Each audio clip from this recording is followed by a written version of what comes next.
le principal obstacle au bonheur, c'est nos propres pensées. C'est pas quelque chose d'extérieur à soi. Le bonheur pour moi, c'est la liberté. Pour moi, c'est très simple en fait, le bonheur. C'est juste être. Bienvenue sur le podcast C'est quoi le bonheur pour vous ? Je m'appelle Julien Perron, je suis le réalisateur du film C'est quoi le bonheur pour vous ? Pendant plus de 4 ans, je suis parti à travers le monde pour interviewer 1500 personnes autour de cette question fondamentale. À travers ce podcast, on parlera bien-être, développement personnel et médecine douce.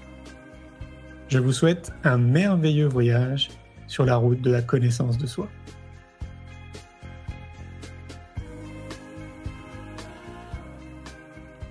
Aujourd'hui, j'ai le plaisir de recevoir Patricia Penaud. Patricia a fondé et dirige le centre Évolution Formation depuis 1999. Après un parcours dans le domaine du soin pendant plus de 15 ans, en tant qu'infirmière spécialisée en anesthésie-réanimation et cadre supérieur de santé. Aujourd'hui, elle forme au métier de sophrologue à l'EFT, mais aussi en développement personnel et dans la gestion du stress. Le centre Évolution Formation est certifié qualité par Bureau Veritas en janvier 2017. Je vous souhaite une belle écoute. Salut Patricia. Salut Julien, salut à vous tous, bonjour. Tu vas bien ? Ben oui, merci de m'avoir invité à cette émission. Ça me fait vraiment plaisir de partager ce moment avec toi. Et ça me rappelle de bons souvenirs aussi. Mais oui, c'est clair. En fait, c'est ce qu'on se disait aujourd'hui là, en s'écrivant des emails. Alors, pour poser un peu le cadre, pour que les gens comprennent en fait pourquoi on est ensemble en fait ce soir, c'est que on se connaît depuis un petit moment maintenant, donc peut-être 7-8 ans, hein, si je me trompe pas. Ouais. Et donc on avait commencé à faire des émissions autour du voyage sur la radio Médecine Douce en compagnie de Nathalie Lefebvre qui nous avait laissé en fait un peu libre cours pour faire ces émissions. C'est ça. Après, on a continué à se voir pendant un petit moment. Et puis après, voilà, on se disait que ça faisait 4-5 ans du coup qu'on n'était plus en contact. Et figure-toi qu'il n'y a pas si longtemps, j'ai repensé à toi. Et je me disais que ça serait chouette de parler de sophrologie. Et pour moi, la personne qui m'est venue à l'esprit, c'est toi en fait, en tant qu'experte. Et donc, voilà un petit peu le pourquoi du comment. Mais je vais te laisser te présenter pour les gens qui ne te connaissent pas. Tu es qui alors, Patricia ? Eh bien, je suis déjà Patricia, pour démarrer. Tu sais que les prénoms ont une résonance. Bien sûr. Et mon prénom, finalement, il amène l'ouverture avec le A à la fin. J'ai un parcours de cheminement avec moi-même depuis hyper longtemps. Ça fait maintenant plus de 50 ans que je parcours avec moi-même. Ouais, incroyable. C'est clair. C'est un long cheminement. Ouais, c'est un long cheminement. Et comme dans tout cheminement, il y a des moments où c'est facile et puis des moments où c'est plus difficile. Il y a du remous, ça gigote dans le panier, comme je dis souvent. Et en fait, dans ce parcours, j'ai eu plein de chemins, de cheminements différents. Un cheminement plus traditionnel, infirmière anesthésiste, cadre supérieur dans le milieu de la santé. Et puis un autre cheminement plus personnel, l'envie d'être l'amour que je suis. Ça, ah ouais. Ça c'est quand on est en développement personnel, en recherche de soi, on a finalement des thèmes chacun avec lesquels on vient sur Terre. Et un de mes thèmes c'était OK, l'amour existe. Qu'est-ce que c'est l'amour ? Comment c'est pas juste l'amour, tu vois, l'affection, la tendresse, mais c'est quoi cet amour-là dont on parle et qui a une force qui peut déplacer les montagnes ? Et peut-être que j'ai choisi au départ une famille qui était peut-être pas tant dans la tendresse que ça, et ça m'a finalement boosté pour aller chercher qu'est-ce que c'était l'amour, comment je pouvais me connecter et surtout faire émerger cet amour de moi-même déjà, parce que, comme tu l'as dit justement, la sophrologie, tu as dit que voilà, j'étais sophrologue et une experte, et c'est vrai que j'ai cherché des méthodes qui m'aident à saisir finalement ce que c'était que cet amour-là.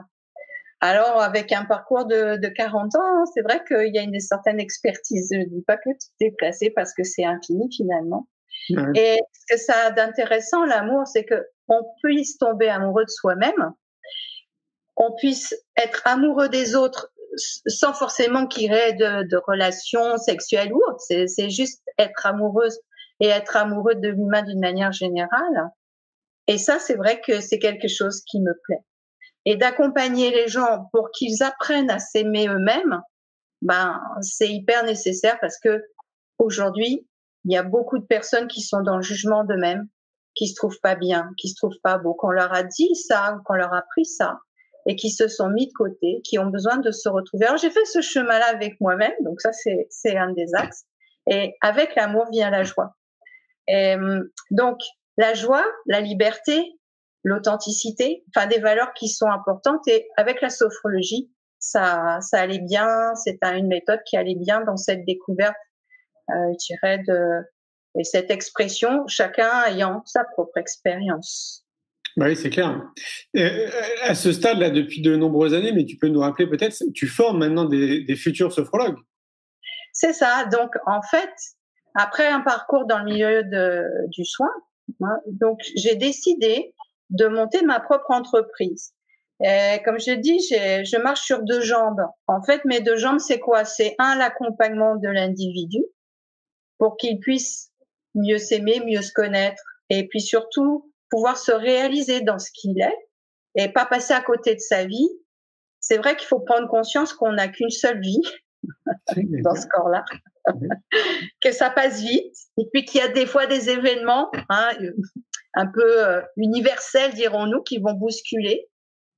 Et c'est peut-être le moment aussi, ces périodes de temps, pour faire le point avec soi et pour dire qu'est-ce qu'on veut faire, comment on veut le faire, où est-ce qu'on veut aller, qu'est-ce qu'on veut vraiment vivre dans cette vie, avec l'idée qu'à la fin de cette vie, on aurait envie de se dire « Waouh, j'ai vécu un truc super » ou « Bah, c'était pas si génial que ça, tu vois. » Donc, de ce fait, effectivement, il y a un peu plus de 20 ans maintenant, parce qu'en 99, j'ai monté donc mon entreprise pour accompagner les gens, ça c'est une jambe, et l'autre, former.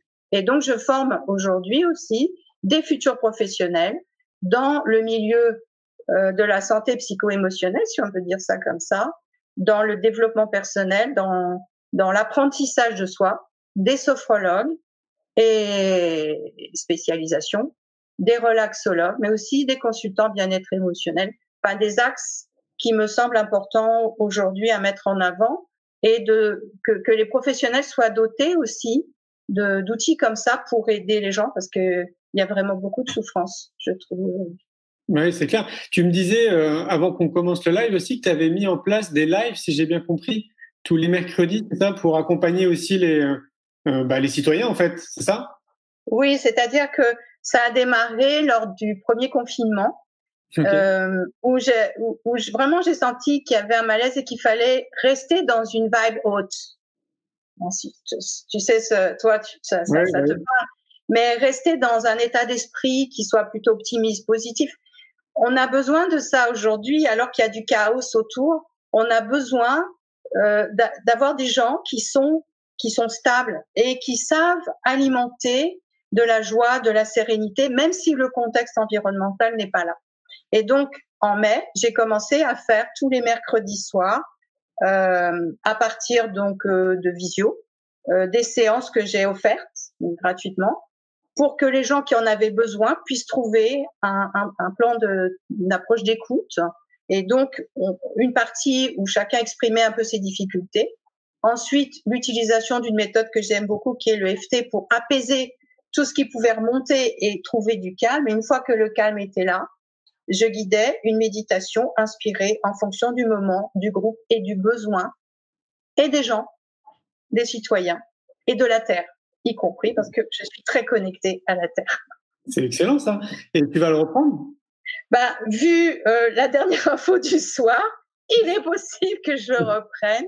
Okay. Dans l'idée que on a besoin de passer ce cap avec le plus de sérénité possible, et ça rendra service à soi, mais aussi au collectif. Ouais, c'est clair. D'ailleurs, peut-être que tu aurais des je sais pas, des astuces, des outils à recommander justement aux personnes là qui nous écoutent pour essayer de, tu vois, moi au début là quand j'ai commencé le live, je disais que pour moi c'est une responsabilité citoyenne à la base déjà de s'occuper de soi, sans le contexte dans lequel on se trouve, hein, juste déjà de conscientiser qu'on a vraiment un rôle très important de prendre soin de sa machine biologique et de son esprit en gros. Et là c'est vrai que dans ce contexte qui retombe une nouvelle fois, je pense que c'est pas simple pour tout le monde en fait de vivre ce genre de situation. C'est multifactoriel hein, évidemment. Est-ce que toi tu aurais des choses à leur recommander justement pour essayer de mieux vivre en fait cette nouvelle étape là qui vient d'arriver? Voilà. C'est sûr qu'il y a des pistes qui sont importantes. Déjà, la première piste, c'est de réussir à être dans l'instant présent, c'est-à-dire à pas se projeter dans ce que pourrait être le futur. Et parce que en général, la plupart des gens, quand ils se projettent de manière négative. Ils se projettent avec le Poséidon qui coule, la tour infernale qui crame. Et ce qu'on a envie, c'est ce qui est quand même intéressant. Enfin, maintenant, je peux en parler avec expérience. Ça fait 20 ans que je teste et que je suis une chercheuse, moi. Donc, je fais des expériences avec moi-même déjà, et avec les échanges que j'ai avec les gens que je forme. Le futur, il se crée à partir d'aujourd'hui. Et aujourd'hui, ce qu'on vit, ce sont les effets et les conséquences de ce qui a été créé hier. Peu importe les histoires les plus compliquées que les gens peuvent avoir eues. Mais si aujourd'hui, j'arrive à me placer dans cet instant présent, et qu'est-ce qui va faire que je vais me placer dans cet instant présent? C'est mon corps. Mon corps, lui, connaît pas la temporalité, il connaît pas le passé, futur, présent. Lui, il est au présent. Donc, si j'arrive à revenir au présent grâce à mon corps, par exemple la respiration, les points d'appui du corps, les positionnements, mon mental il va se calmer et il va arrêter de projeter des idées qui sont pas forcément des idées qui sont optimistes. Et à ce moment-là, quand je suis dans cet instant présent, avec le calme que je peux installer, ou la joie que je peux installer, ou l'amour que je peux installer, cette émotion ou ce sentiment intérieur qui est là, c'est ça que je peux diffuser dans le futur. Et je veux bien imaginer que si nous sommes un certain nombre à réussir à projeter ça, on peut créer d'autres choses pour notre humanité que ce qu'on est en train de créer aujourd'hui sous l'aube de la peur, de la dépression ou autre. C'est clair. Ça, c'est un des premiers axes. Donc, tout ce qui concerne la respiration hyper aidante, par exemple. Mais comment fait un novice? Parce que moi, je pense aux novices, alors moi, évidemment, ça me parle tout ça, parce que ça fait partie de mon quotidien depuis que je suis gamin, mais peut-être que ça parle pas à tout le monde de se dire, bah tiens, je vais m'occuper de ma respiration. T'as pas un exemple très concret, tu vois, pour la personne qui nous écoute, à qui ça lui parle, mais elle voit pas trop comment elle pourrait faire? Pour se concentrer sur sa respiration, quelque chose de très simple. Tu mets une main sur l'abdomen et une main sur le thorax et tu essayes d'observer le mouvement de tes mains. Ouais, ça, c'est simple à faire. C'est clair. Et tu constates et tu observes et tu vois ce que ça donne. Où est-ce que ça bouge, où est-ce que ça bouge pas. Rien quand tu fais ça, tu défocalises de ton mental et tu ramènes ton attention à ce qui se passe ici et maintenant. C'est clair. Ok. Et moi je dirais, plus on descend bas dans le corps, plus on défocalise de la tête. Tu pourrais très bien te mettre debout, tu vois, et essayer de sentir et percevoir comment tes pieds appuient sur le sol. Observer. Est-ce que tu appuies plus sur les orteils ou plus sur les talons? Et essayer de trouver un équilibre. Et là, ton mental, il va se calmer. Ce sont des exercices très simples, en fait. Oui, c'est clair. Et il y en a plein, des exercices comme ça. C'est un peu ce qu'on dit comme être en pleine conscience. Ça amène... Enfin, je crois que de toute façon, aujourd'hui, on a besoin de mettre de la conscience sur ce qu'on est, sur ce qu'on vit, sur la manière dont on cause les uns avec les autres, même de la manière dont on se cause à soi-même. C'est pour ça que les outils ou les accompagnements, je crois que je fasse des accompagnements individuels, que je continue à le faire, c'est important pour moi de savoir quelle est l'ambiance de l'état d'esprit des gens aujourd'hui pour pouvoir adapter les formations Et oui. Je peux pas rester figée là-dessus parce que la conscience a évolué et je vois les différences depuis 20 ans. L'état d'esprit des gens n'est pas le même et ont besoin aujourd'hui d'autres manières de faire. Tu vois?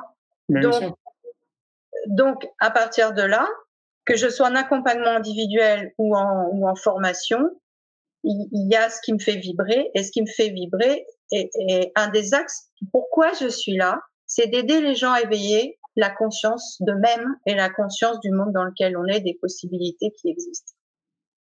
Je porte ça, c'est dans mon ADN. Ça, c'est plutôt une bonne nouvelle. Parce qu'on a besoin de personnes comme toi, justement. Ouais. Et c'est vrai que je vois les choses dans les interactions des uns avec les autres. À chaque fois que quelqu'un s'éclaire ou éclaire une manière de fonctionner ou éclaire quelque chose de lui-même, ça fait du bien à tout le monde, ça fait du bien à l'ensemble. Parce que l'ensemble, ce n'est que la réunion des uns comme un pulse. Chacun a une place, chacun a une vision, une perception de la réalité dans laquelle il est. On voit qu'aujourd'hui, il y a plein de réalités qui se superposent et ce qui fait la difficulté pour des gens qui sont hypersensibles ou qui sont empathes par rapport à d'autres qui ne le sont pas. Donc ça, c'est notre réalité d'aujourd'hui, elle est multiple. Mais quelle réalité on a envie de mener, quelle réalité on a envie de vivre, ça nous appartient à chacun. Et comme tu le disais tout à l'heure, c'est notre première intention, ça doit être ça. Dans quelle réalité, moi, j'ai envie d'être dans mon monde déjà intérieur. Et ça va générer quelque chose dans la réalité collective. C'est clair. Et j'ai vraiment le sentiment que, en fait, j'ai beau retourner le puzzle dans tous les sens, ou peu importe comment on appelle ça, j'ai vraiment la conclusion, c'est tout part de l'éducation. Tu vois? En fait, je me dis que si on accompagnait les enfants le plus tôt possible dans ce type de réflexion, tu vois, ne serait-ce que même à semer des graines, en fait, autour de ça, un peu comme s'il y avait des cours de développement personnel quelque part. Mais je pense qu'on n'aurait plus besoin de thérapeutes comme toi. On n'aurait plus besoin, tu vois, d'accompagnement parce que, potentiellement, on serait sûrement plus connecté avec qui on est, avec nos valeurs. On se connaîtrait mieux. On aurait une notion peut-être beaucoup plus importante de ce que c'est les émotions, etc., etc. Qu'est-ce que tu penses de ça? Aujourd'hui, ce que je constate sur le terrain, c'est que les enfants ont une autre dynamique de conscience que celle qu'on avait il y a 40 ans, 60 ans, 80 ans. Oui. Donc, ils ont besoin d'une autre manière de fonctionner avec eux-mêmes. Et c'est parce que ils sont très perceptifs et finalement très empathes sans le savoir qu'ils sont impactés par tout le monde intérieur des uns et des autres qui n'est pas si serein que ça. Et ils ne comprennent pas parce que beaucoup d'adultes ne connaissent pas tout ça. Oui, c'est clair. Et les choses sont déjà là. Donc, l'éducation, elle a amené d'autres manières d'apprendre, d'autres manières de voir et de reconnaître et de dire, mais tu vois là, quand tu n'es pas dans les sensations du corps, que tu n'arrives pas à le sentir, il y a une partie de ta conscience qui est sortie de là. Où est-ce que tu t'es barré? Et les ados et les enfants, ils savent très bien le dire. Ils se marrent. Ils te regardent avec des yeux comme ça parce qu'ils disent, mais attends, qu'est-ce qu'elle est en train de dire? Comment elle sait que je suis pas dans mon corps? Tu vois? Et donc, quand on commence à leur causer de cette manière-là, en leur disant, mais qu'est-ce qui fait que tu veux pas être dans ton corps maintenant? Parce que la conscience, on dit, ouais, je connais tout mon moi, je connais mon corps parfait et tout. Ben, tiens, tu connais quoi? 5% de ta réalité et tu as des parcelles de conscience. Moi, je dis souvent, c'est un peu, un peu moléculaire. Et il y a des parcelles qui sont un peu partout. Et donc, à partir de là, comment tu fais pour revenir dans ton corps? Tu vois? Alors ça, oui, en termes d'éducation, on est bien loin aujourd'hui d'apprendre ça aux enfants. Tu vois? Ouais. Et je me souviens, un jour, il y a eu un parent qui était assez ouvert, sophro, mais pas que, aussi cette conscience de l'énergie, etc. Et il amène son gamin, il me dit, on a pris l'avion, on est parti en voyage, et depuis qu'il est revenu, j'ai l'impression qu'il est pas là, il est ailleurs, et lui qui est bon d'habitude à l'école, il pige vite, les maths et tout, là, on a l'impression qu'il est pas là. Et donc, bon, alors, il l'amène pour recevoir une séance. Et à ce moment-là, j'ai ma perception qui est placée aujourd'hui à 100%. Donc, je perçois ce qui est pas forcément visible, que ce soit au niveau du corps ou au niveau de la contraction intérieure de l'autre. Et là, qu'est-ce que je vois? Je vois que ce gamin, 12 ans, il a une partie de lui, de conscience, qui n'est pas dans le corps. Et je lui dis ça, je reformule. Alors, il faut le parler en termes d'enfant, tu vois, avec... je lui dis, mais t'es où, là? Où c'est que t'es? Dis-moi. Et il me regarde en me disant, je comprends pas ce que tu me dis. Mais je lui dis, est-ce que tu penses que t'habites dans ton corps? Est-ce que tu penses que la tortue, elle est dans sa coquille, là, maintenant? Et il me dit, non. Ok, je lui dis, tu penses que t'es où dans ton corps? Et il me dit, je suis là. Tu vois, c'était pas plat. Donc, il sentait le haut, mais il sentait pas le bas. Et on a fait ces descentes, et alors c'était super amusant. On appelle ça le champ de perception en sophrologie, le champ d'énergie en énergétique. Et à ce moment-là, il descend, puis alors c'est marrant les gamins parce que il poussait, tu vois, comme s'il comme ça pour faire descendre, pour se faire descendre dans le corps. Et à un moment, donc il arrive, je lui dis ça y est, t'es dans les pieds. Je lui dis est-ce que là tu as le contact? Qu'est-ce que ça fait? C'est chaud, c'est froid, c'est quoi? Et là il me dit j'y suis. Ok. Et puis après, je l'ai fait marcher parce que les repères, quand on passe son corps complètement, ne sont pas les mêmes que quand on y habite. Et là, il tanguait, tu vois, c'était marrant. Il me dit, c'est bizarre comme truc. Je lui dis, ouais, mais regarde, maintenant, marche encore un peu, tu vas voir. Il me dit, ah ouais, mais j'ai l'impression d'une grande chaleur qui est là. Et c'est lourd, parce que le corps, quand on est dedans, c'est dense et c'est lourd. Donc, aujourd'hui, c'est déjà là. On a déjà des enfants qui ont d'autres manières de fonctionner. C'est dans leur ADN. Sauf que, effectivement, ils ne savent pas le gérer. Ils ne savent pas en parler aux adultes, comme le dit Brunhilde, parce que c'est pas un langage qui est courant, qui est appris ou qui est forcément dans leur famille ou dans leur éducation, bien qu'aujourd'hui, il y a quand même beaucoup de familles qui s'éveillent à ça, qui apprennent et qui, du coup, vont créer une autre dynamique et une autre éducation. Quand les parents sont ouverts, c'est sûr que ça change beaucoup la chose et que les enfants vont se sentir plus dans les possibilités d'exprimer ce genre de choses aussi, en tout cas d'apprendre à les exprimer. C'est clair. Ça me fait penser à une transition. C'est quoi du coup ton regard avec toute l'expérience que tu peux avoir, justement de ces prises de conscience qui ont l'air quand même de s'accélérer d'année en année, de mon point de vue. Est-ce que t'as le sentiment toi aussi que quelque part on a pris une bonne direction et qu'il y a de plus en plus justement de personnes qui changent un peu leur regard, leur perception sur les choses et donc du coup que leur conscience, on dit que c'est les prises de conscience qui se font. Moi j'ai vraiment le sentiment que plus les années passent et plus ça va vite quoi. Oui. Dans ma perception et puis en discutant avec des gens qui sont un peu partout dans le monde parce que je participe à des groupes où il y a des gens qui vraiment en visio comme ça, c'est facile et d'avoir les idées des uns et des autres. Il y a on est dans une période de transformation. On est, à mon sens, dans une période d'évolution. Ce qui fait que soit on y va, quoi, on est d'accord pour, même si c'est pas forcément toujours simple et facile, parce que ça nécessite de laisser partir des vieux schémas de fonctionnement, que ça soit des vieux schémas de fonctionnement individuels ou sociétal, et d'amener de l'innovation, d'amener des nouvelles créations qui vont et qui sont déjà là, encore une fois, grâce à l'intuition, mais où les gens peut-être n'osent pas encore trop en parler ou trop faire, mais pour moi, c'est déjà là. Toutes les graines, tout ça, là, c'est en train de pousser, mais c'est pas encore ce qui prend forcément le devant de la scène majoritairement. Bonjour le chat. Je vous présente Néoli pour ceux qui ne la connaissaient pas. Super. Et donc, on est dans cette période de transformation, ce qui fait qu'il y a des accélérations effectivement de prise de conscience. Mais il y a aussi malheureusement des restrictions et des limitations qui font que c'est dur à passer à des gens qui s'en vont aussi. Oui, c'est clair. Ouais. Après, c'est comment chacun à notre niveau, on peut justement participer à semer des graines. Moi, je sais souvent quand m'interview qu'on me pose la question. Alors Julien, qui êtes-vous? Présentez-vous. mais je dis très souvent, moi, je me considère déjà comme un citoyen du monde qui fait sa part, quoi. Un peu, tu sais, comme l'histoire du colibri, quoi. Et ce que j'entends par part, c'est que je pense que c'est tellement important, en fait, de semer des graines autour de nous.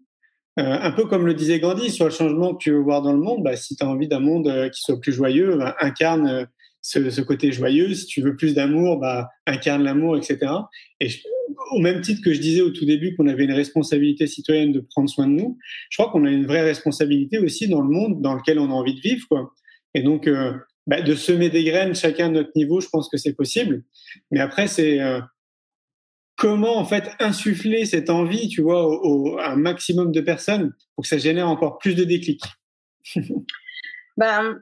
Pour moi, ça vient de l'intérieur. Parce que toi, Julien, ça fait des années que tu as cette intime conviction intérieure de où est-ce que tu veux aller et qu'est-ce que tu veux faire, tu vois. Et il y en a d'autres personnes qui ont ça. Mais il y en a plein qui sont déconnectés avec ce qu'ils sont. C'est ça. Alors, citoyen du monde, on est aussi citoyen de l'univers. Oui. Et on vient des étoiles.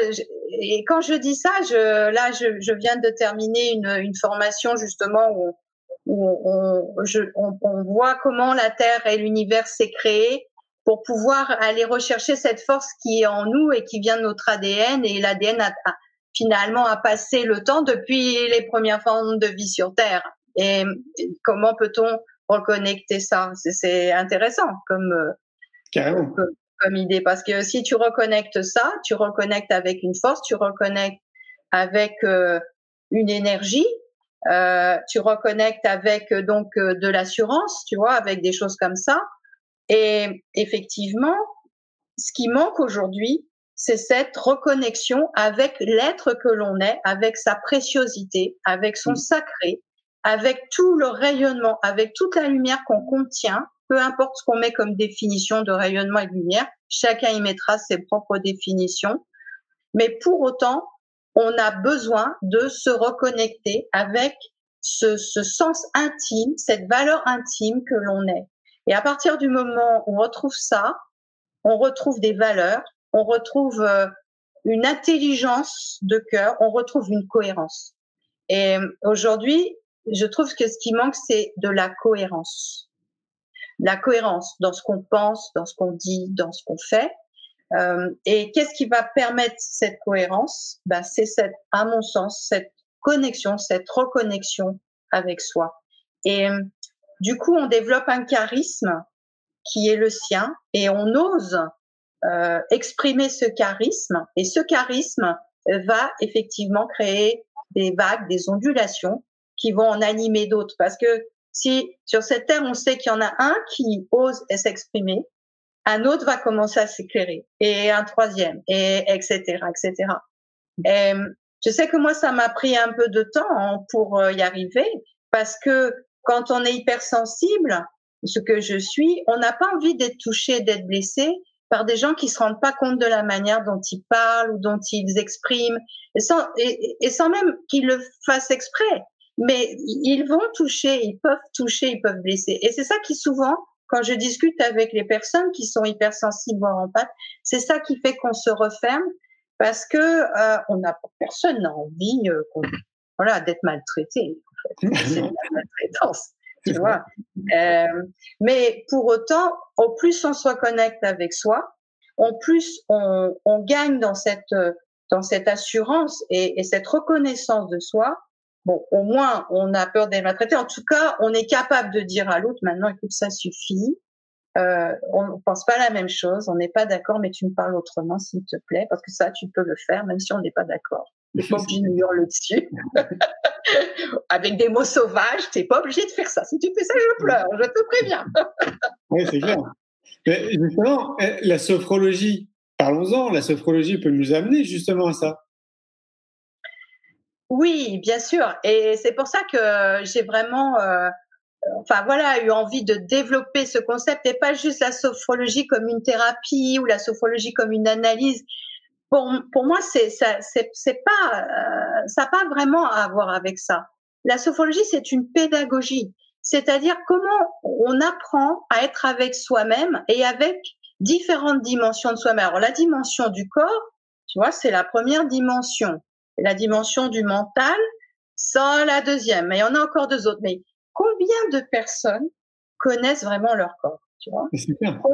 Combien de personnes? Parce qu'on connaît la forme, bon, ok, plus ou moins, hein, mais l'intérieur et le monde du corps et son langage. Alors, et le mental, on connaît le mental avec ses idées reçues, ses idées préconçues. Mais est-ce qu'on connaît l'esprit, qui est la transformation d'un mental égotique vers quelque chose qui est présent en soi? Non.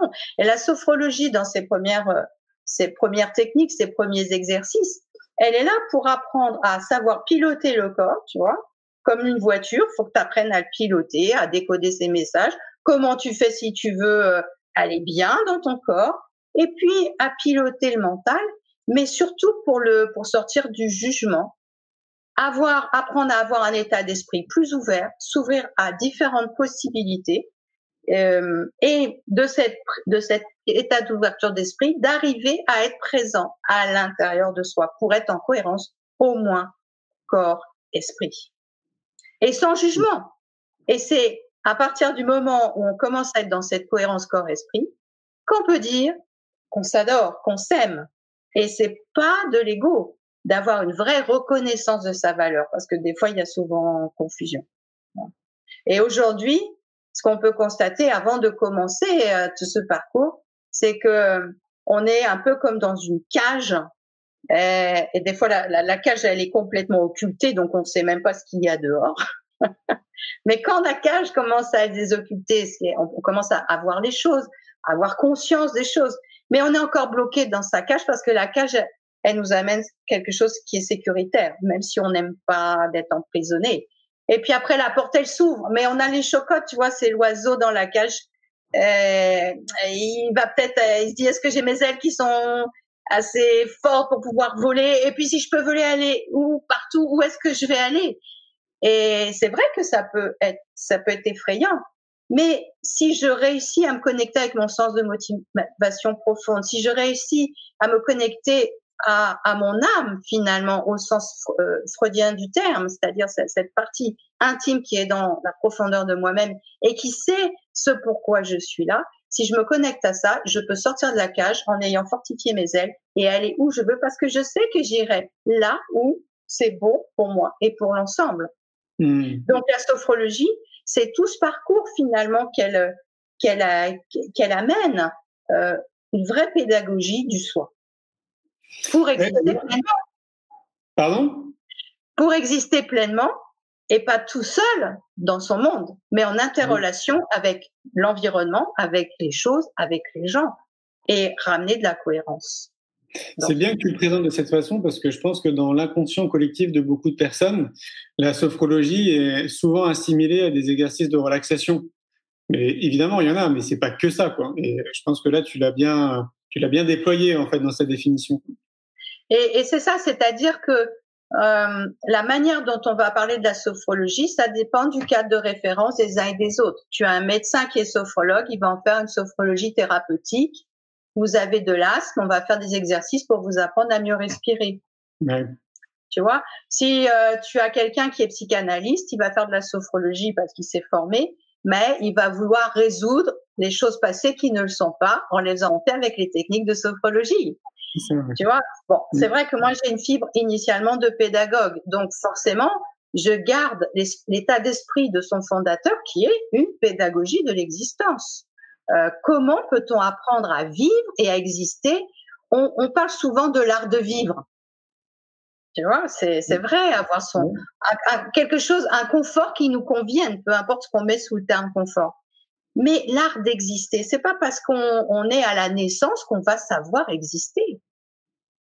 Et c'est pas inné. On a besoin d'apprendre à exister. D'où le fait d'avoir dans l'éducation des enfants des choses qui vont les aider à développer leur sens de l'existence. Et chez les adultes, c'est pas grave s'ils n'ont pas appris petit. Il y a toujours cette faculté d'apprendre. On peut apprendre à n'importe quel âge. Alors, ça sera peut-être des fois un peu plus lent, hein, on est d'accord, mais c'est pas grave. Oui. On apprend quand même et on peut transformer. Bien sûr. Rappelle-nous, c'est qui le créateur de la sophro? C'est le professeur Caicedo, qui est un médecin psychiatre et qui est d'origine espagnole, mais surtout en Amérique du Sud, il a beaucoup côtoyé les personnes justement qui étaient pauvres socialement, qui n'étaient pas bien, et il a créé la sophrologie aussi pour en faire quelque chose pour aider le plus grand nombre sur Terre, dans le sens où pour lui, son idée initiale, c'est que le monde, déjà à l'époque, donc dans les années 60, le monde allait mal, il manquait de valeur, et le mal du siècle était le stress. Alors ça, c'était dans les années 60, mais dans les années 2020, finalement, c'est encore pareil. Hein, c'est encore pareil. Et donc, il a mis en place cette méthode, pas que pour des accompagnements individuels, bien sûr, hein, ça aide, mais pour toucher les masses. Ça veut dire qu'on peut, moi, un de mes rêves, tu vois, franchement, le Stade de France, le micro, les sophrologues partout, et on guide une méga séance de sophrologie. Okay. Là, tu vois, voilà. Voilà un message pour l'univers. Exactement. Exactement. D'accord, donc c'est Caicedo. Ok. Et pour une personne justement là qui nous écoute et qui se dit bah tiens, moi ça me botte bien la sophrologie. On est quand même voué à quelque chose, c'est que c'est pas simple de nos jours de trouver un bon thérapeute. Enfin, en tout cas, ce qu'on peut qualifier d'un bon thérapeute, hein, parce qu'il faudra donner une définition à bon thérapeute. Je m'exprime. C'est moi quand j'ai créé ma boîte en 2003. On était très loin de cette effervescence là qu'il y a autour du bien-être, du développement personnel, et tant mieux, c'est une très bonne chose. Sauf que un peu comme tout, bah du coup c'est un marché maintenant, et donc du coup bah il y a quand même plein d'acteurs qui se jettent dedans, que ce soit des thérapeutes qui sont en reconversion professionnelle et qui se forment pour devenir sophrologue par exemple, ou naturo, je sais pas, peu importe la pratique, des centres de formation qui poussent sur internet où tu peux te former en sophrologie en 72 heures. Tu vois, j'ai vu ça, excellent. N'investissez pas là, s'il vous plaît. Vous pouvez vous faire une bonne bouffe avec ça, parce que c'est pas cher, hein. 70 € pour devenir sophrologue, même master spécialiste. Attends. C'est dingue, c'est dingue. Donc, moi, je me mets à la place des gens qui disent, bah ok, moi ça m'intéresse, mais déjà je vais regarder. Je sais pas s'il y a peut-être un sophrologue autour de moi. Est-ce que tu penses qu'il y a, je sais pas, une astuce peut-être pour se dire voilà, bah celui-là, ça va être un bon thérapeute. Oui. Déjà, ce qu'il faut placer, c'est que sous le terme sophrologue, c'est pas comme sous le terme, par exemple, infirmier ou infirmière. Tu vois, tu prends des études d'infirmier et d'infirmière, tu vas avoir à peu près les mêmes contenus et on sait ce que va faire un infirmier ou une infirmière. Sous le terme sophrologue, c'est là où c'est un peu plus compliqué. C'est que bien sûr, ils apprennent à accueillir les personnes, plus ou moins à monter des programmes, plus ou moins à adapter, mais bon, à être bienveillant. Enfin, tu vois, il y a des bases, mais pour autant, il y a plein de sophrologies différentes finalement. Donc, la première chose qu'on pourrait estimer, rechercher, c'est Madame, Monsieur le sophrologue, quelle sophrologie vous faites? Parce que est-ce que ça va nous correspondre ou pas? Est-ce que si c'est de la sophrologie analytique, on va avoir quelqu'un qui va quand même nous faire réfléchir sur beaucoup de choses. Si c'est de la sophrologie thérapeutique, on va être un peu placé comme un symptôme ambulant. Si c'est de la sophrologie pédagogique, là, on va être dans une dynamique d'apprentissage. Donc, la première chose, c'est quelle sophrologie vous faites? Ça, c'est important.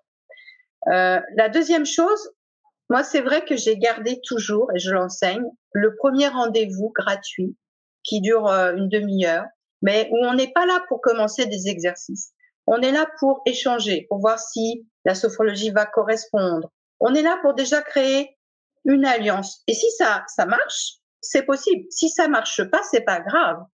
Moi, je dis aux personnes, vous avez le droit de pas me choisir, je vous aimerai toujours. Enfin, tu vois, je dis pas comme ça, mais c'est pas grave parce que les gens, des fois, ils osent pas dire non, ils ont peur de je sais pas quoi. Mais donc, ce premier rendez-vous gratuit, finalement, il permet justement de voir si ça peut matcher ensemble. Parce que le deuxième point qui va faire que ça va bien avancer, c'est est-ce que ça va matcher ensemble dans la relation humaine? C'est clair. Et on peut pas plaire à tout le monde. On peut être très bon sophrologue et que ça matche pas avec cette personne. Mais l'important, c'est de se dire, est-ce que j'ai le feeling avec cette personne? Est-ce que je me sens bien avec elle? Est-ce que je me sens bien dans le lieu où elle exerce, c'est un ensemble. Et si je me réponds oui, à ce moment-là, je peux y aller. Oui, c'est clair. Pour moi, c'est même le point prioritaire, en fait. Mais oui, il y a les deux quand même. Il y a le côté relationnel et comment je me sens, et le type de sophrologie est-ce que ça va me correspondre ou pas, quoi. Par exemple, je me souviens d'une personne qui avait fait 10 ans de psychanalyse. Donc 10 ans de psychanalyse, ben c'est sûr que c'est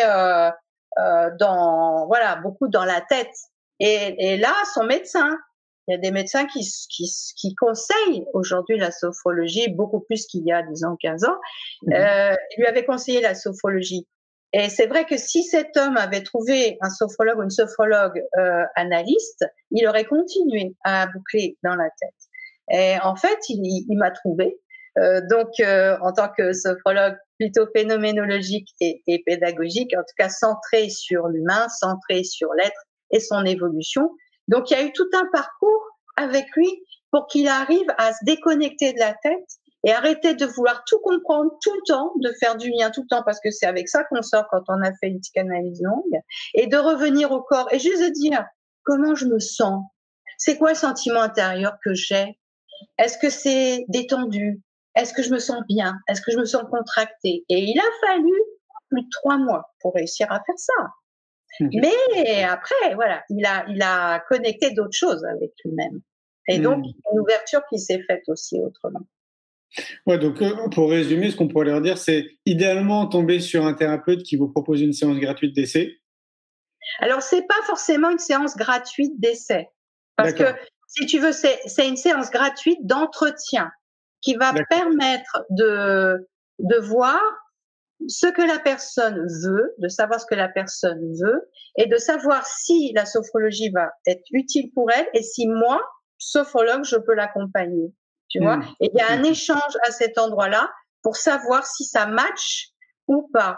Et si ça matche pas, on se dit au revoir et il n'y a pas de souci. Tu vois? Mais dès qu'on commence à faire une séance, déjà, on est déjà dans la dynamique d'évolution. Donc, il faut que la personne, elle soit déjà claire avec elle-même de savoir si elle veut vraiment bouger ou pas. Parce que, mais parce qu'il y a quand même plusieurs manières d'accompagner, plusieurs, comment je pourrais dire, états d'esprit dans lesquels les gens vont voir un thérapeute ou un pédagogue ou un sophrologue. Ils peuvent aller voir, tu vois, comme on met une rustine sur un pneu crevé, tu vois. Et donc, dans ces cas-là, le pneu, il a toujours son trou, mais la rustine, elle est là. Elle va tenir combien de temps, ça, on le sait pas. Et le jour où ça pète, là, ils ont peut-être envie de changer le pneu, d'avoir un pneu neuf, tu vois, le truc.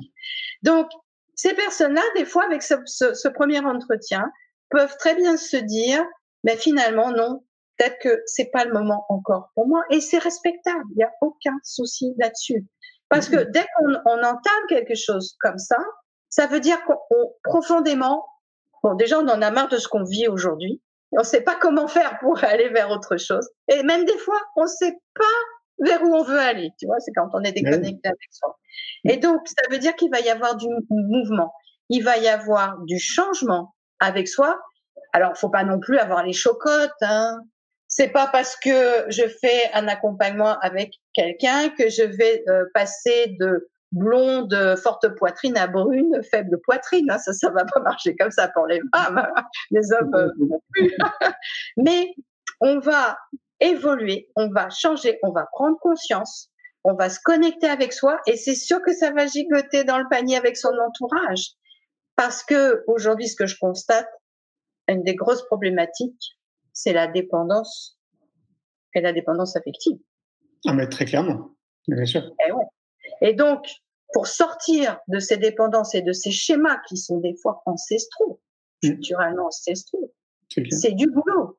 Et ça se fait pas en un claquement de doigts. Et il en faut du courage et de la volonté, parce que même les moments où il y aura l'eau qui monte et qui descend comme ça, il faut pas perdre de vue ce pourquoi on est là et ce qu'on veut réaliser dans son monde et la réalité qu'on veut créer.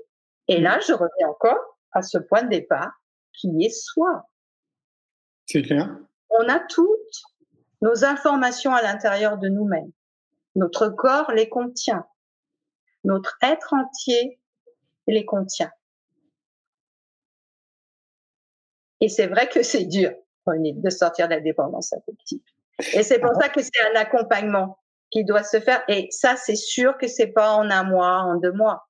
Donc, ça veut dire que les gens qui vont faire ce genre d'accompagnement vont avoir besoin de persévérance avec eux, mais vont avoir besoin d'être soutenus. Et le sophrologue est bien une personne qui peut soutenir, qui doit avoir la confiance pour 1000. Alors, c'est sûr que plus on a fait ce chemin avec soi, plus on est convaincant et soutenant aussi. Oui, forcément. Parce qu'on est passé par là. D'ailleurs, on pourrait peut-être faire une petite parenthèse sur la dépendance affective, parce que moi, je te rejoins là-dessus aussi. Et est-ce qu'on peut, alors de manière très synthétique, dire que tout part de notre enfance?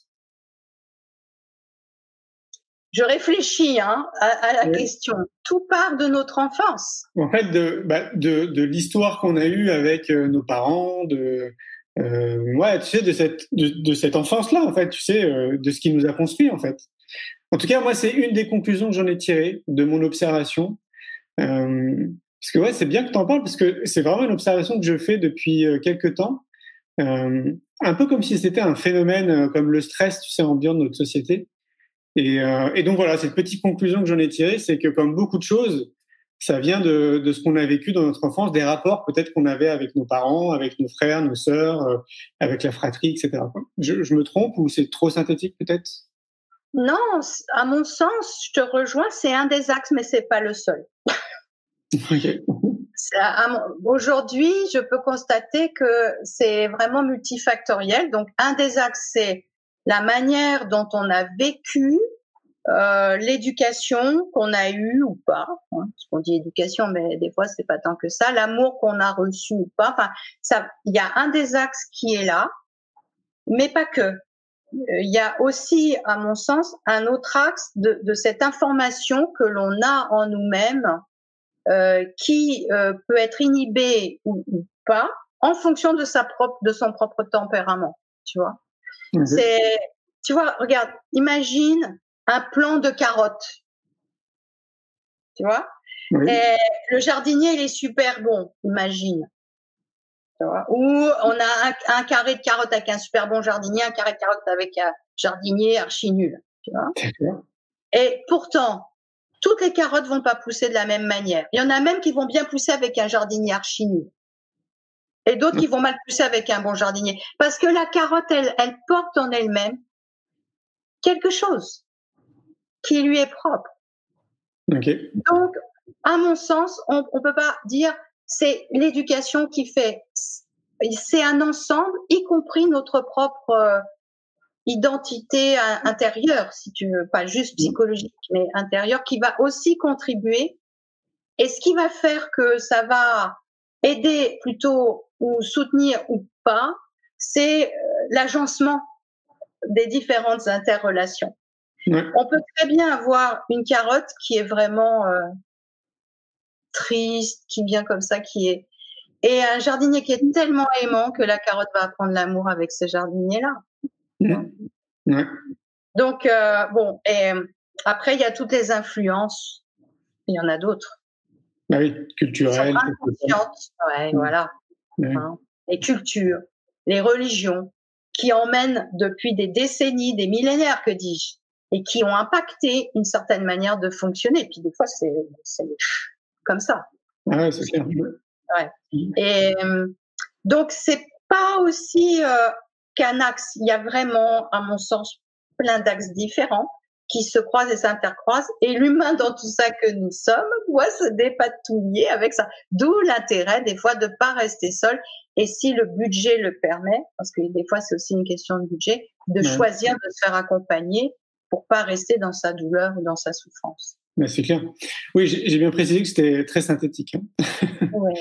Mais en tout cas, je rebondis sur autre chose. Tu parlais de conditionnement. En fait, pour moi, c'est du conditionnement sociétal, culturel, religieux, même économique, de l'école. Tout ça, c'est un conditionnement.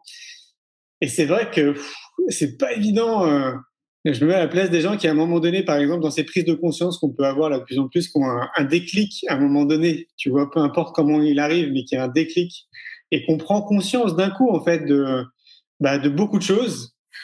Je me dis, ouais, ça doit pas être simple pour tout le monde, justement, et c'est là où c'est bon qu'il y ait des personnes comme vous qui existent, justement, pour accompagner au maximum ceux pour qui c'est peut-être un peu plus difficile, quoi. Mais je trouve que le conditionnement de notre société est extrêmement fort et c'est compliqué de s'extraire de tout ça et de commencer juste à réfléchir par soi-même, en fait.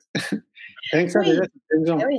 Mais c'est des années et des années d'apprentissage parce que finalement, tu vois, ça vient de beaucoup plus loin que de notre vie et de notre société. Ici, il y a un formatage mental qui s'est fait. Pour autant, si on regarde bien quand même dans le temps et dans le monde, il y a toujours eu des personnes qui ont essayé de recontacter cette intériorité. Tu vois, je pense par exemple le Bouddha, il a eu une première expérience qui était voilà, tout est beau, tout est joyeux. Après, il a été confronté à tout est waouh, si terrible. Puis après, dans ces deux voies, il a pris la voie du milieu en disant bon attends, mettons le plus d'un côté, le moins de l'autre, et moi qui je suis là-dedans, tu vois. Bon, et ça c'est pas récent. Et dans chaque pays, t'en as eu. Lao Tzu, tu vois, plutôt en Orient. Socrate, qui lui, c'était on questionne, et à un moment le mental il va bugger parce qu'à force de questionner, il va plus rien rester. Et là, il y aura le soir. Tu vois. Et Caicedo, à sa manière, avec la sophrologie, il a amené ça. Il est allé étudier un petit peu partout. En Orient, en Inde, pour justement s'inspirer de ces méthodes et après les occidentaliser, parce que c'est sûr que s'asseoir sur le sol en position du lotus, c'est pas gagné pour le plus grand nombre. Hein. Alors faire la sophro en position assise, c'est quand même là beaucoup plus confortable, par exemple, tu vois. Mais lui, avec aussi, il a étudié la phénoménologie. Et chez les phénoménologues, on a des hommes comme Kreuzer qui sont dans de la phénoménologie transcendantale, c'est-à-dire comment on peut connecter la transcendance de qui l'on est aujourd'hui pour justement pas être sous l'emprise, parce que c'est une véritable emprise du mental, de ses conditionnements, de ses limitations, de ses a priori, de ses jugements. Comment je fais que moi j'appelle l'ego, pour transformer ça, pas le tuer, parce que plus tu veux tuer quelque chose comme ça, plus il peut être présent. Et c'est lui qui a les chocottes, en fait. Il a peur, lui, il faut pas trop bouger. Mais comment transformer ça? Effectivement, en développant, en connectant sa force intérieure, sa puissance intérieure, son amour intérieur, sa joie intérieure, sa foi intérieure, tout ce qu'on appelle des valeurs, et qui vont pas être juste des valeurs intellectualisées. Hein, la philosophie, c'est un peu ça. Mais en sophrologie, les valeurs qui sont incorporées dans le corps et qui vont du coup nous permettre non pas, tu vois, moi des fois j'ai pas besoin de parler et de faire des grands discours, j'ai juste à connecter la valeur et à la rayonner. Maintenant je sais faire, ça fait plus de 20 ans que je le fais. C'est un peu plus simple. Oui, c'est ça, tu vois. Mais la sophrologie, elle est là pour apprendre aux gens à faire ça. Parce que s'il y a une personne, et je suis pas la seule, s'il y a 10 personnes qui savent faire, ça veut dire que tout le monde en tant qu'être humain peut apprendre à le faire. Bien sûr. Ce qui est intéressant aussi, je pense, à souligner, c'est que là, ce soir, on parle de sophrologie, mais je rappelle que moi, à mon sens, il y a peut-être plus de 1000 pratiques différentes qui peuvent correspondre à chaque individu. En gros, ça peut être l'hypnose, ça peut être, je sais pas, la naturopathie, ça peut être l'énergétique, peu importe en fait. C'est quand même important de rappeler que on a tous les outils qui existent maintenant autour de nous.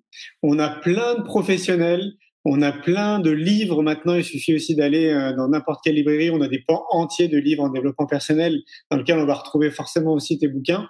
Voilà, c'est bien de rappeler que on a cette possibilité. J'aurais pas dit la même chose en 2003, mais maintenant on a tout ce qu'il faut en fait pour essayer de nous accompagner, nous guider vers un mieux-être, quoi, quelque part. Oui, et tu vois, en fait, il y a un point sur lequel je suis pas tout à fait d'accord avec toi, si je peux me permettre. Bien sûr. C'est-à-dire celui, on choisit au hasard. Enfin, c'est ce que j'ai compris. C'est peut-être pas ce que tu as voulu dire, tu vois. Mais pour moi, c'est pas choisir au hasard, parce que chaque méthode a un process. Le process de l'hypnose n'est pas le même que de la sophro. le process de la kinésiologie, parce que je lis, n'est pas le même que le process de l'EFT. Donc, chaque méthode a un process. Et je crois que c'est important qu'on trouve le process qui va bien nous correspondre à un moment donné. Mais je te rejoins sur le fait qu'il y a aujourd'hui un panel de possibilités qu'il n'y avait pas, 10-15 ans en arrière. Ah oui. On a à choisir le process, la méthode et le praticien. Exactement. Ça, c'est important pour pouvoir accéder, parce que tu vois, la sophrologie, des fois, elle n'est pas adaptée. Quand les gens sont fatigués, tu vois, ils sont épuisés. La sophrologie, il faut quand même avoir de la force parce qu'on demande la pratique. Par la pratique, on va créer de nouveaux chemins neuronaux qui vont créer une nouvelle habitude. Mais quand on est fatigué, épuisé, qu'on a dû lutter contre vents et marées de sa vie, la sophrologie, c'est pas ce qui va être intéressant en premier, plus l'énergétique, parce que la personne, elle est posée. Alors, quand je dis énergétique, il y a plein de méthodes aussi en énergie, ça, c'est pas un problème. Elle va être posée, elle va recevoir, et le travail va se faire en douceur. Et après, quand elle aura repris des forces, elle pourra aller dans des méthodes plus actives. Exactement. L'hypnose, tu vois, en hypnose, on a un focus de refermement de conscience. Donc, ça peut être intéressant à un instant T de sa vie. Mais si on a quelqu'un qui veut développer sa conscience, c'est pas forcément vers l'hypnose qu'il aura intérêt d'aller. C'est clair. Donc, c'est le choix. Mais justement, en fait, pour moi, c'est ça qui est hyper intéressant. C'est comme tu le dis, en fait, on a le choix. C'est-à-dire qu'il y a tout ce qu'il faut, en fait, autour de nous. Après, la difficulté, parce que c'en est une, c'est de trouver le bon thérapeute avec lequel on est bien, etc. Et trouver la technique qui nous correspond aussi, forcément. Et d'ailleurs, là-dessus, je fais une petite parenthèse parce que nous, souvent, on nous demande, tiens, vous pourriez me recommander un sophrologue, je sais pas, à Montpellier, par exemple? Et je leur dis, non, en fait, c'est trop compliqué de vous recommander quelqu'un parce que peut-être que ce sophrologue, il a été bon pour une personne, mais qui sera absolument pas bon avec vous, quoi. Donc, je sais pas ce que tu penses de ça, de la recommandation. Je trouve que c'est toujours délicat, en fait, de recommander un thérapeute à quelqu'un, quoi. C'est vrai. Je suis d'accord avec toi sur ce point-là. Maintenant, du poste où tu es, de la position où tu es, tu pourrais très bien dire, je vous en donne 3 et vous faites votre choix. Tu vois? Tu vois ce que je veux dire? Mais c'est vrai que toi, tu peux pas savoir quel va être le professionnel qui va bien correspondre. Pour autant, voilà, c'est cette démarche. De toute façon, si quelqu'un veut être accompagné, ça veut dire qu'il est déjà dans une démarche volontaire de changement. Et donc, il va chercher. Donc, ça veut dire que si on te demande, c'est qu'on a confiance en toi. Et donc, tu vois, donc à ce moment-là, effectivement, toi, tu peux tout à fait, c'est ce que tu fais, j'imagine, dire il y en a 2 ou 3 et après, aller au feeling et regarder ce que ça donne. Et c'est vrai que ce que dit être en éveil, c'est que un process peut être bon à un moment donné, il va emmener la personne jusqu'à un certain point et ensuite, il faut autre chose. Et c'est pour ça que les professionnels aujourd'hui, c'est assez fréquent qu'ils aient 2 ou 3 méthodes pour pouvoir pallier ou répondre et du coup tenir compte de l'être en entier, de l'individualité en entier. Ou un réseau de thérapeutes autour d'eux sur lesquels ils peuvent recommander si là ils arrivent à un blocage, ils disent écoute moi là en fait sur d'autres approches. Oui. Ouais. Et le réseau est important aujourd'hui pour ça, c'est vrai. Carrément, ouais. Patricia, ça fait déjà plus d'1 heure. Déjà. Ouais. Comment on fait pour te joindre? Pour ceux qui aimeraient te contacter, comment on fait? Alors, il y a ma page Facebook Patricia Penaud auteur, donc sur Facebook où là c'est possible de m'envoyer des messages en privé, un MP. On peut aller aussi sur mon blog authentiqueetlibre.com où là je partage des articles et puis voilà différentes choses. À chaque fois qu'il y a un nouveau livre qui sort, c'est là. Et d'ailleurs, j'ai une super bonne nouvelle. Vous l'avez en prime vraiment là parce que j'ai discuté avec mon éditeur futur donc d'un nouveau partenariat qui sont les éditions Le Lotus et l'éléphant. Et c'est une nouvelle collection spirituelle du groupe Hachette. Et donc, on va travailler ensemble. Et je suis hyper ravie. Ça match super. On a déjà plein d'idées dans les collaborations. Et donc, un livre qui sortira probablement début d'année 2002. Voilà, donc 2002. Le temps, oui, le temps passe vite. Pour le coup, c'est retour en arrière et retour dans le futur en 2022. Voilà. Et donc, il y a plein de choses, des livres, des oracles aussi. Enfin, bon, il y a plein de choses là qui vont arriver et je suis vraiment ravie. Je remercie 10 000 fois cette rencontre qui, effectivement, au gré des rencontres, il n'y a pas de hasard. Une rencontre qui s'est faite comme ça et ça a tout de suite matché. Et je remercie beaucoup si elle m'entend, Sophie. Une belle maison d'édition Hachette. J'ai été chez eux parce qu'ils veulent aussi que j'écrive un livre pour eux. Et je trouve que c'est une très belle maison d'édition. Ouais. Ils ont vraiment des belles idées, des belles orientations et très actualisées. Et ce qui me plaît aussi, c'est qu'ils tiennent compte aussi bien du fond que de la forme. Il y a rien de plus terrible pour un auteur quand on veut élaguer de trop et que le message principal n'existe plus. Et là, il y a vraiment ces deux éléments-là. Et puis, je voulais aussi dire que vous pouvez accéder à des séances de sophrologie qui sont adaptées. On a créé avec 6 sophrologues. Au départ, on était un peu plus nombreuses, mais il y en a qui ont quitté pour des raisons professionnelles. Le collectif Ondes Positives. Et donc, nous sommes 6. Vous pouvez aller chercher ça sur Facebook, le collectif Ondes Positives. Et on crée des podcasts avec des thématiques, 1 minute pour, et voilà comment adapter la sophrologie pour ça et pour ça. Aussi Génération XYZ, on aborde des sujets de société en tenant compte de toutes les générations et ensuite on guide une séance. Enfin, vous voyez, il y a des éléments comme ça. Donc ça, c'est gratuit. Vous importez les podcasts, vous pouvez les réécouter quand vous voulez. Là, on a juste un petit temps de relais parce que comme on était 9 et qu'on se retrouve à 6, donc on va faire repartir la machine. Mais bon, sachez qu'il y a ça. Et puis, sinon les formations pour se former. Là, j'ai un autre site qui est evolutionsophroformation.com. Donc, vous tapez de toute façon sur Internet Patricia Penaud, sophrologie, vous allez avoir tout ça. Et pour les formations en énergétique, parce que je forme aussi en énergétique, avec l'expérience là que j'ai depuis plus de 40 ans aussi, plus que la sophro. Donc, j'ai un site spécial qui s'appelle rééquilibre.com. Ok, top. Merci beaucoup, Patricia. C'était chouette. Merci beaucoup de ton invitation. Avec plaisir toujours. Et puis, à une autre fois. À tout bientôt. Ouais. Bye bye. Bye bye. Un grand merci pour votre écoute. J'espère que vous avez passé un bon moment avec nous. Je vous invite à prolonger l'expérience en regardant mon film « C'est quoi le bonheur pour vous ?» Vous le trouverez assez facilement sur YouTube. Si vous souhaitez ancrer davantage les choses, nous avons créé le jeu de cartes « C'est quoi le bonheur pour vous ?» qui vous permettra de mieux vous connaître et de mieux connaître les gens avec lesquels vous allez jouer de manière ludique et bienveillante. Vous me retrouverez assez facilement sur les réseaux sociaux si vous souhaitez qu'on échange en direct. Et merci de nous laisser des messages ou des avis, des commentaires. Ça fait vraiment plaisir et je prendrai une grande joie à vous répondre. En attendant, je vous souhaite une très belle route et je vous retrouve maintenant la semaine prochaine pour un nouvel épisode du podcast « C'est quoi le bonheur pour vous ?»